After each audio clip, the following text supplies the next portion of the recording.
कराची का इंतजाम एक जियाले ने संभाला तो फर्क नजर आया। कराची में पीपल्स पार्टी बड़ी जमात बनकर आई। वजीर आला सिंध मुराद अली शाह ने कहा कि जो भी मेयर बने रोना धोना शुरू न कर दे, इसके साथ काम करेंगे।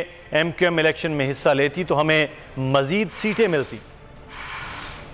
बी या सी को मेयर कहते, जो जीतेगा वो मेयर बनेगा, जो भी बनेगा हम उसके साथ बिल्कुल काम करेंगे एज एन इलेक्टेड बॉडी। वो ये एहतराम जरूर करे प्रोविंशियल गवर्नमेंट का और रोना धोना ना शुरू करे इलेक्ट होने से पहले या इलेक्ट होने के बाद। किसी के नाम के आगे मेयर नहीं होता। कराची शहर की आवाम जिसको चाहेगी उसको वो इलेक्ट, उन्होंने अपने वोट दिए, अब वो मेंबर्स के ऊपर है कि कराची का पहली बार पाकिस्तान पीपल्स पार्टी के एक जियाले ने इंतजाम संभाला था और फर्क साफ नजर आया। अगर ये वीडियो आपको पसंद आई है तो हमारे चैनल को सब्सक्राइब कीजिए और बेल आइकॉन को क्लिक कीजिए। खूने नाहक बहुत पी चुकी ये जमीन, अब कोई दिन में ये खून उगलने को है। खत्म हो जाएगी ये तमाशागरी, वक्त पलटेगा रोजे जजा की तरह।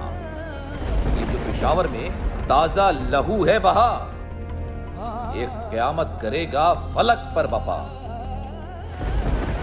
गम की सलमनाक घड़ी में बोल सानह पेशावर में शहीद होने वालों के लवाहिकीन के साथ।